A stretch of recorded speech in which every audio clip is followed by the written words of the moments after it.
നിങ്ങൾ പറയുക, ഇദ്ദേഹം ഒരു പിതാവാണോ?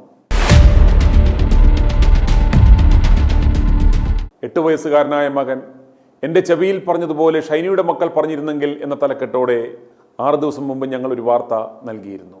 ഭർത്താവിൻ്റെയും കുടുംബത്തിൻ്റെയും ക്രൂരമായ പീഡനങ്ങൾ സഹിക്കവയ്യാഞ്ഞ് ജീവനെടുക്കുവാൻ ശ്രമിക്കുകയും ഒടുവിൽ വിവാഹമോചനം നേടുകയും ചെയ്ത അനുമോൾ എന്ന വീട്ടമ്മയുടെ വാർത്തയായിരുന്നു ഞങ്ങൾ നൽകിയത്.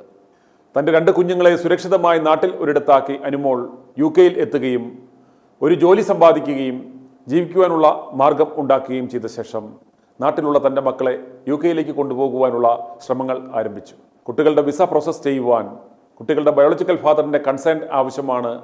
അത് അനുമോളുടെ മുൻ ഭർത്താവും കുട്ടികളുടെ അച്ഛനുമായ റോബിൻ ജോർജിനോട് പല പ്രാവശ്യം ആവശ്യപ്പെട്ടിട്ടും നൽകുന്നില്ല എന്ന് ചൂണ്ടിക്കാട്ടിയാണ് അനുമോൾ ഞങ്ങളെ വിളിക്കുന്നത്. റോബിൻ ജോർജ് മറ്റൊരു വിവാഹം കഴിച്ചപ്പോൾ കുടുംബസമേതം വിദേശത്താണ്, ഇപ്പോൾ നാട്ടിലുണ്ട്. റോബിനിൽ നിന്നും അവർ മറ്റൊന്നും ആവശ്യപ്പെടുന്നില്ല, പ്രതീക്ഷിക്കുന്നില്ല. കുട്ടികൾക്ക് പോകുവാനുള്ള ഒരു കൺസേൺ കൊടുക്കുകയും വിസയുടെ ഒരു കോപ്പിയുമാണ് അവർ ആവശ്യപ്പെടുന്നത്. ആ കുഞ്ഞുങ്ങളെ ഓർത്ത് അതൊന്ന് കൊടുത്താൽ നന്നായിരുന്നു എന്ന് പറഞ്ഞ് ഞാനും റോബിനെ വിളിച്ചിരുന്നു. അദ്ദേഹം വളരെ അനുഭാവപൂർവ്വം എന്നോട് സംസാരിച്ചു, നൽകാമെന്നും പറഞ്ഞു. അതിനുശേഷം റോബിൻ എനിക്ക് അയച്ച ആ സന്ദേശം കേൾക്കുക.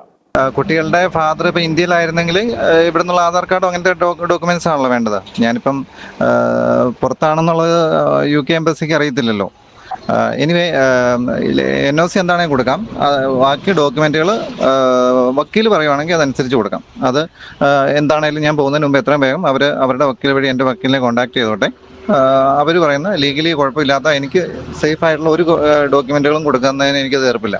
അപ്പോൾ അത് എത്രയും വേഗം അവരോട് കോൺടാക്ട് ചെയ്യാൻ പറഞ്ഞോളൂ. ഞാൻ യാത്രയിലാണ്, തിരിച്ച് നാട്ടിലേക്ക് വന്നുകൊണ്ടിരിക്കുക. എന്നാൽ റോബിൻ പറഞ്ഞതനുസരിച്ച് അനുവിൻ്റെ വക്കീൽ റോബിൻ്റെ വക്കീലിനെ വിളിച്ചപ്പോൾ അദ്ദേഹത്തോടൊന്നും പറഞ്ഞിട്ടില്ല എന്ന് പറഞ്ഞ് വക്കീൽ കൈമലർത്തി. റോബിൻ ശരിക്കും പറ്റിക്കുകയായിരുന്നു. പിന്നീട് വിളിച്ചിട്ട് ഫോണും എടുക്കുന്നില്ല. റോബിൻ്റെ വീട്ടിലായിരുന്നപ്പോൾ കുട്ടികൾ കടുത്ത മാനസിക പീഡനം അനുഭവിച്ചിരുന്നു എന്നതിൻ്റെ തെളിവുകൾ ഞങ്ങൾക്ക് ലഭിക്കുകയുണ്ടായി. ഈ വിവരങ്ങൾ ചൂണ്ടിക്കാട്ടി ഞങ്ങൾ ചൈൽഡ് ലൈനും ബാലാവകാശ കമ്മീഷനും പരാതി നൽകുവാൻ ഒരുങ്ങുകയാണ്. വിവരം പറഞ്ഞ വിദേശത്തുള്ള മലയാളി സംഘടനകളും റോബിനെ പോയി നേരിൽ കണ്ട് സംസാരിക്കുവാനും ഒരുങ്ങുകയാണ്. ഈ വാർത്ത കണ്ട് മല്ലപ്പള്ളിയിൽ നിന്നും റെജി എന്നൊരു പിതാവ് വിളിച്ചത് കേൾക്കുക. നാട്ടുകാർക്കുള്ള ഒരു അനുകമ്പ പോലും സൃഷ്ടിച്ച ഈ പിതാവിനില്ലല്ലോ എന്നോർക്കുമ്പോഴാണ് ലജ്ജ തോന്നുന്നത്. എൻ്റെ പേര് റെജി. ഞാൻ ഒരു വിശ്വകർമ്മജനാണ്. ഞങ്ങള് എൻ്റെ 26 വർഷമായിട്ട് ഞങ്ങള് പെന്തക്കോസ്ത് വിശ്വാസ ജീവിക്കുന്ന ആളാണ്. ഞാൻ ഒരു വീഡിയോ കണ്ടായിരുന്നു. ഏറ്റവും വലിയ ഷൈനിയുടെ അതേ അനുഭവം ഒക്കെ ഉണ്ടായ ഒരു പെൺകുട്ടിയുടെ ഞാൻ ആ കുഞ്ഞുങ്ങളുടെ കാര്യമാണ് ഓർക്കുന്നത്. അവർ പറയുന്ന ആ ഒരു വീട്ടിൽ താമസിപ്പിക്കുന്നു, ഏതെങ്കിലും കാരണവശാൽ ബുദ്ധിമുട്ടുണ്ടാകുമെന്നൊരു സംശയം പ്രകടിപ്പിച്ചല്ലോ. എന്തെങ്കിലും വിധത്തിൽ ബുദ്ധിമുട്ടുണ്ടെങ്കിൽ സാറിനെ അറിയിച്ചാൽ മതി. ഞങ്ങൾ സുറിയാനിയോ അല്ലെങ്കിൽ ക്നാനായോ അതുപോലുള്ള കപ്പലേ വന്നവരോ ട്രെയിനേ വന്നവരോ ഒന്നുമല്ല, സാധാരണക്കാരാണ്. കുഞ്ഞുങ്ങൾക്ക് എന്തെങ്കിലും ബുദ്ധിമുട്ടുണ്ടാകുകയാണെങ്കിൽ അതിനെ ഞങ്ങൾ UK കൊണ്ടുപോകുന്നതിന് എൻ്റെ പൂർണ്ണ ഉത്തരവാദിത്വം. ഞാനും എൻ്റെ ഭാര്യയും വീട്ടിലുണ്ട്. എൻ്റെ കുഞ്ഞുങ്ങൾ 2 പേരും വിദേശത്താണ്. വലിയ പണക്കാരൊന്നുമല്ല. അന്ന് തെളിഞ്ഞ റെജി കാർപ്പൻ്റർ എന്നാണ് തെളിഞ്ഞത്. അതാ ഞാൻ ആദ്യം പറഞ്ഞു, ഞങ്ങൾ കപ്പലേ വന്നവരൊന്നും അല്ല എന്ന് പറയുന്നത്. ഇപ്പം ഇവിടെ കപ്പലേ വന്നവരും വിമാനത്തെ വന്നവരും ഒന്നും ഇവിടെ ആരും സഹായിക്കാനില്ലല്ലോ. അന്നേരം ഇവിടെ പാറപ്പുറത്തിരിക്കുന്നതിലും ഉണ്ടെങ്കിൽ അതാണ് ആവശ്യം. കപ്പലും വിമാനമൊന്നും നമുക്ക് ഇവിടെ ആവശ്യമില്ലെന്ന് അതാ പറഞ്ഞത്. ഞാൻ ഓർക്കുകയും ചെയ്തു. ഷൈനി എന്ന് പറയുന്ന കുട്ടിയെ സത്യം പറഞ്ഞാല് എൻ്റെ ഒരു ഇളയ പെങ്ങളുടെ പ്രായമേ ഉള്ളൂ. എനിക്ക് 65 വയസ്സുണ്ട്. എൻ്റെ ഒരു കൊച്ചു പെങ്ങളുടെ പ്രായമേ ഉള്ളൂ. സത്യം പറഞ്ഞാൽ ഓരോ ദിവസവും എനിക്ക് മനസ്സിലാകും, കുഞ്ഞുങ്ങളെ 2 മാലാഹ കുഞ്ഞുങ്ങളെ കാണുന്നുണ്ടല്ലോ, എൻ്റെ ചങ്ക് കുടിക്കുക. എന്തെങ്കിലും ബുദ്ധിമുട്ടുണ്ട് അങ്ങനെ ആ പുള്ളിക്കാരത്തെ അറിയിച്ചാൽ മതി. ഓക്കെ റൈച്ച, വിളിച്ചതിന് സന്തോഷം, വളരെ സന്തോഷമേ.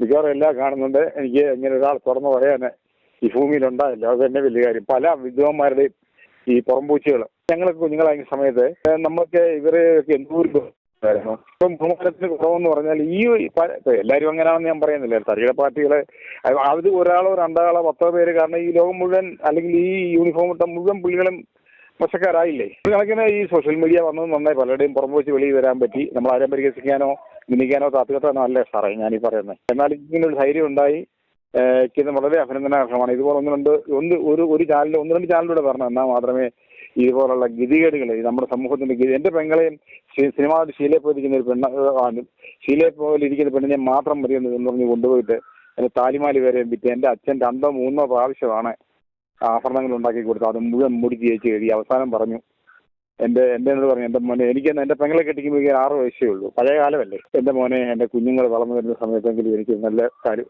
എവിടെ അവൻ്റെ അല്ലേ കാന്തതി ഒരു അവസാനം IC-കകത്ത് 52ാമത്തെ വയസ്സിൽ ഈ ലോകത്ത് നിന്ന് വേർപെട്ടത് എന്തൊരു ദുഃഖമാണെന്നറിയാം. എൻ്റെ മകളെ കാണുമ്പോൾ ഞാൻ ഓർക്കും, ദൈവമേ എൻ്റെ കുഞ്ഞിനെ ആ ഗതികേടൊന്നും വരരുതെന്ന് ഞാൻ എപ്പോഴും പ്രാർത്ഥിച്ചുകൊണ്ടിരിക്കുക. നമ്മുടെ നാട്ടിലെ കുട്ടികളുടെ പെൺകുട്ടികളുടെ അല്ലെങ്കിൽ പെണ്ണുങ്ങളുടെ ഗതികേടാ ഇത് സാറേ.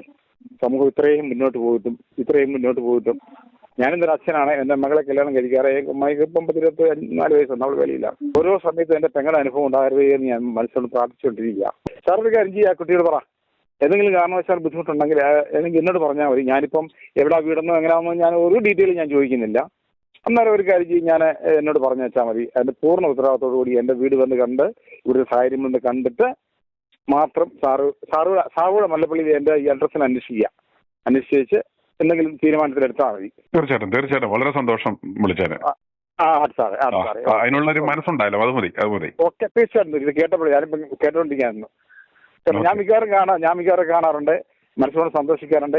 മറ്റ് ഈ പുറംപൂച്ചുകൾ എന്തുമാത്രമാണെന്നുള്ളത്, നമ്മുടെ നാടിന്റെ പുറംപൂച്ചുകൾ എന്തുമാത്രമാണെന്നുള്ള വിവരം എനിക്ക് നമുക്ക് പുതിയ തലമുറയ്ക്ക് മനസ്സിലാവുന്നുണ്ട്. ഒരാളെ പറഞ്ഞു, എന്നോട് ITI ന്യൂസ് വന്നു. ഞാൻ പറഞ്ഞു ഞാൻ കാണുന്നില്ലല്ലോ എന്ന് പറഞ്ഞു. ഞാൻ വെറുതെ പറഞ്ഞ എന്നാ ഇതൊന്ന് കാണണം. ഞാൻ ചോദിച്ചാ കണ്ടു കഴിഞ്ഞാൽ പള്ളി പോകാൻ തോന്നുന്നില്ലെന്ന് പറഞ്ഞു. ഞാൻ പറഞ്ഞു ഓക്കെ, ഞാൻ പറഞ്ഞിട്ട് നിങ്ങളുടെ പള്ളി പോയിരിക്കരുത്, ഞാൻ ഈ ITI ന്യൂസ് ഒക്കെ കണ്ടുകൊണ്ടിരിക്കുന്ന ഒരാളാ. അയ്യോ അങ്ങനെയാണോ എന്ന് ചോദിച്ചു. എന്നോട് പറഞ്ഞു പള്ളി പനിപ്പം തോന്നുന്നതായിരുന്നു. അവിടെ പോയിട്ട് ഈ തരികളുടെ ഡാൻസ് കാണുന്നത് എന്തിനാണെന്നാ പുള്ളി ചോദിക്കുന്നത്.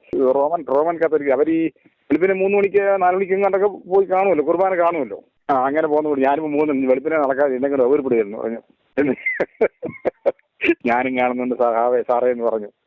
സാറിന്റെ ഈ വലിയ കാരണം മറ്റാരും പരിഹസിക്കാതെ എന്നുള്ള യാഥാർത്ഥ്യം വിളിച്ചു പറയുന്ന ഈ ഒരു സംഗതി വളരെ വർഷങ്ങളോളം മുന്നോട്ട് പോകട്ടെ എന്ന് ഞാൻ ആശംസിക്കുക. ആയുസ്സിനും ആരോഗ്യത്തിനും ഒരു കുഴപ്പവും ഉണ്ടാകാതെ ഞാൻ എൻ്റെ ദൈവത്തോട് ഞാൻ പ്രാർത്ഥിച്ചോളാം. ഓക്കെ, സന്തോഷം. ഈ വാർത്തയുടെ ഫോളോ അടുത്ത ദിവസം കാണാം. i2i News, an eye for truth. i2i News subscribe ചെയ്തിട്ടില്ലാത്തവർ ഇപ്പോൾ തന്നെ സബ്സ്ക്രൈബ് ചെയ്യുക. നോട്ടിഫിക്കേഷൻ ലഭിക്കുവാൻ ബെൽ ബട്ടണും അമർത്തുക.